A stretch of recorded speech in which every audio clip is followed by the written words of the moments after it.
Maraming avenues para mag-apply bilang pro basketball. Okay? Mapa ibang bansa, mapa dito. Okay? Piliin yung maigi.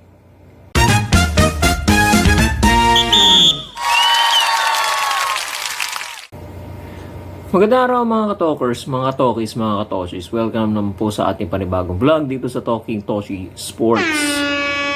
Okay, malapit na matapos itong deadline ng PBA Rookie Draft. Yung pagsasubmit ng mga requirements, mga requisitos, mga papeles na kailangan isubmit ng mga players, mga player applicants para sila makapasok dito sa Philippine Basketball Association. Okay, don't get me wrong mga kababayan, sinusuportahan pa rin natin ang PBA dahil nanonood tayo. Okay? Gusto natin ng entertainment, gusto natin ng sports, hilig natin ng sports, hilig natin ng basketball, hilig ng Pilipino ang basketball. Okay? At napalapit na yan sa puso ng Pinoy, Kaya tayo kahit may mga issue sa PBA, may mga hindi magandang nangyayari, hindi mga magandang policies na lumalabas sa PBA, ay patuloy pa rin nating pinanonood. Okay? At kahit pa paano nakakakuha pa rin ng o nakakahatak pa rin ng mga manonood. Okay? Alright. Etong PBA rookie draft na to, ito yata yung pinakakonti. Kung hindi man pinakakonti, isa sa mga pinakakaunti na mga applicants. Okay? Ayan. At yung rate ng pag-submit, hindi ko lang alam kung sa last day, kung sila magkukumahog at magdadagsaan, hindi lang natin alam. Okay? Pero as of now, paunti-unti, okay? At hindi ganong karami. Okay? Alright. Gusto ko lang bigyan ng reaction at opinion nitong nangyayari ngayon na sabihin na natin recruitment or invitation para mag-apply itong mga college players, itong mga amateur players, na mag-apply dito sa PBA draft. Okay? Bakit kaya kakaunti ngayon? Alright? Napakasimple ng sagot mga kababayan. Very obvious naman ang sagot. Okay? Una-una, katulad ng akin nabanggit, may mga issues, policies, na hindi welcome sa lahat ng tao, sa lahat ng fans ng basketball, ng mga liga. Medyo hindi katanggap-tanggap na mga rules, policies, etc. na bumabalot dito sa Philippine Basketball Association or sa PBA. Okay? Yan. Etong mga papasok ngayon na gusto sanang mag-apply, or about to apply, bantulot. Okay, nagdadalawang isip, kumukonsulta sa kaibigan niya, kumukonsulta sa mga naging PBA players na, na umalis na sa PBA or naging player ng PBA or kasalukuyang naglalaro sa PBA. Malamang kumakausap ako. Backdoor, hindi natin nakikita kung anong nangyayari at ano ang sino-sino mga kinakausap ng mga yan. Siyempre, kumukuha ng advice yan ng payo sa mga veterano. Okay? Or sa mga kaibigan nila, sa kapwa player nila, etc. At nagbabasa rin ng balita yan, mga kababayan. So, wag na tayo magtaka, mga kababayan, kung bakit kakaunti ang mga nag-a-apply ngayon at hindi dinadagsa ang PBA ng application. Okay? Una-una may mga bumabalot na issues dyan na hindi maganda. Okay? At sabi ko nga doon sa isa sa mga vlogs ko, kapag pumasok ang isang rookie dyan at na-draft, Well, depende kung anong team ang magda-draft. Okay? Kung maganda-ganda ang team na mapupuntahan mo, swerte ka. Okay? Kung hindi maganda, medyo malas ka. Okay? Diretsahin na natin, ano? Malas ka. Swerte ka kung maganda yung team. Okay? Ayan. So, depende yan, ano? Okay? So, kung papasok ka sa PBA, ihanda mo ang sarili mo. Kung ikaw ay rookie draftee. Okay? Ihanda mo yung sarili mo. Ihanda mo yung sabihin na natin sikmura mo. Nalulukin na itong mga policies and mga rules na pinatutupad sa PBA. Okay? Oh. Yan.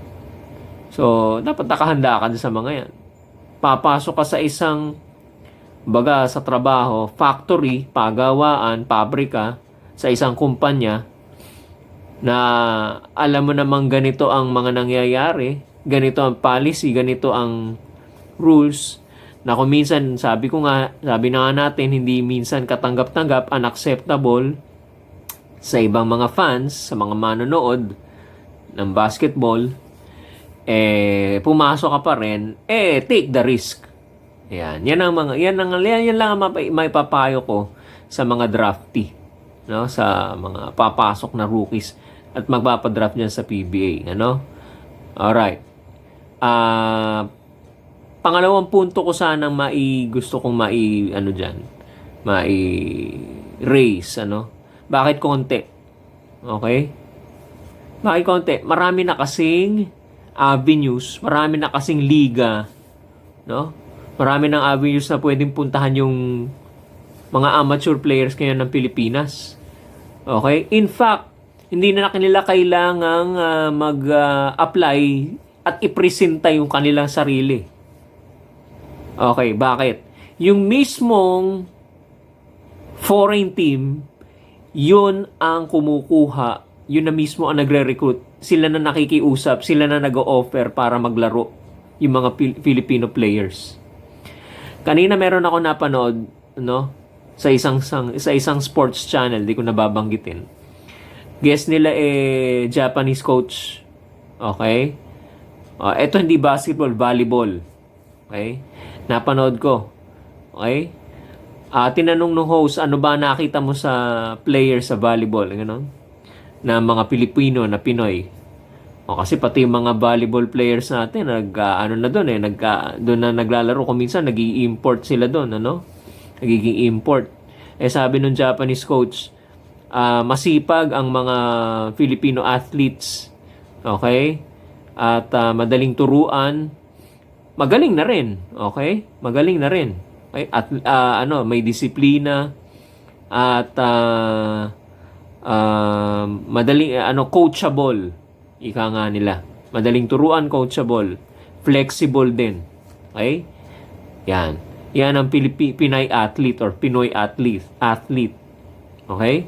Same thing with this one. Kaya siguro kaya siguro sila na mismo nag-offer. KBL, Japan B-League, Taiwan, etc. etc. Okay? Bakit sila na nag-offer? And ang work ethic kasi ng athlete ng Pinoy napakataas ang level. Maganda. Okay? At yung coupled with talent, with good talent, makukuha ka nga. I-offeran ka nga. Okay? O-offeran ka nga ng trabaho abroad. No? So, wag na tayo magtaka mga kababayan kung bakit kakaunti, no? Ang nag-a-apply at mag-a-apply, no? Sa PBA draft. Siyempre, iisipin nung draftee. Pag pumasok ako dyan, matatali ako dyan sa policies and rules na lalo na yung 3-year ban na yan. Okay? Mawawalan ako ng opportunity. Matatali ako sa PBA. Hindi ako makakaalis ng PBA dahil mababan ako ng 3 years. Okay? mababawasan yung opportunity ko. Maliban na lang if you want to take the risk again na magpi-PBA ka muna, tapos lalabas ka ng PBA, you will be banned for 3 years, no? Pero make sure na yung 3 years na yon naglalaro ka sa isang foreign team na pinasukan mo, okay? At hindi ka nila alisin, no? Hindi ka nila ila-line up ka nila for 3 years na may sweldo ka na maganda. Yun na lang ang pakonsuelo mo siguro. Take the risk. Maraming risk mga kababayan. Whether you go inside the PBA or outside the PBA. May 3-year ban eh. Okay?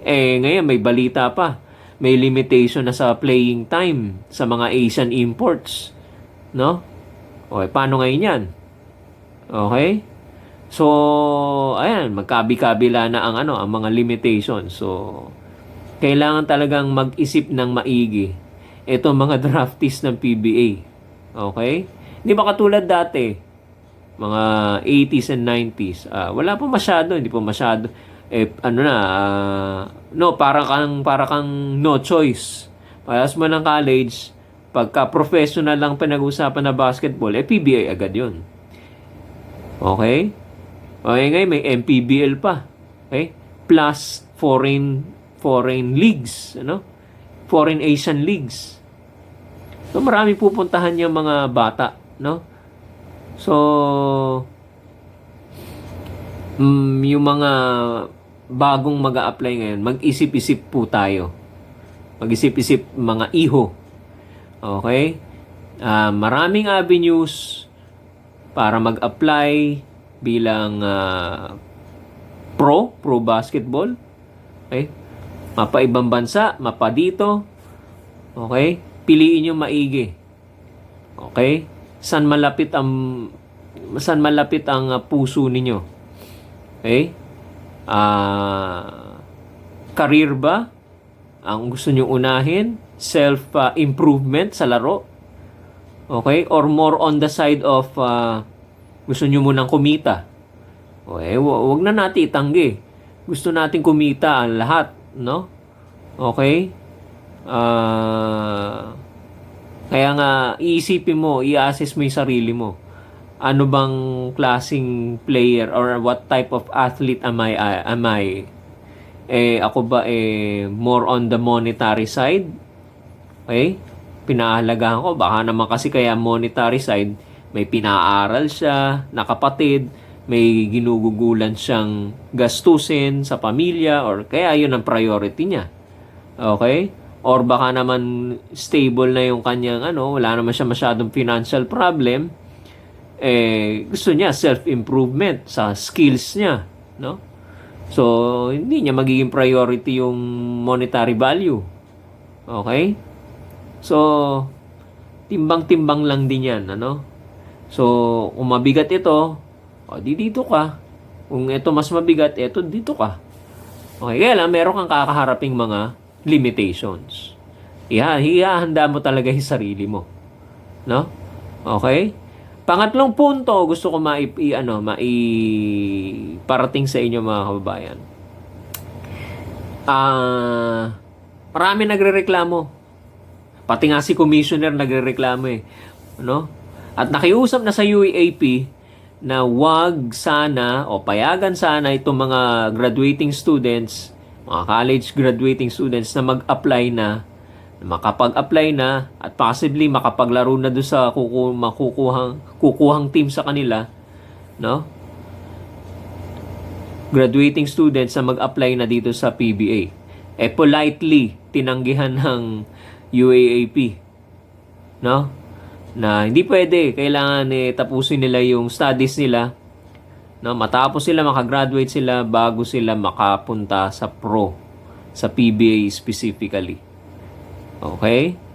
Kaya nga, kasi pagka kinuha na ng PBA, hindi nakatapos, okay? Tali na sila dyan. Hindi na sila pwedeng mawawala na yung opportunity nila sa ibang bansa. Kung sakaling makukuha sila, no? Lalo na pagka star player, diba? So, yan ang mga consequences ng mga limitations sa haharapin ng player na yan, ano? Okay, yan nga. NCAA pwede, no? UAAP, tinanggihan. Studies ang priority ng UAAP. Okay? Yan. So,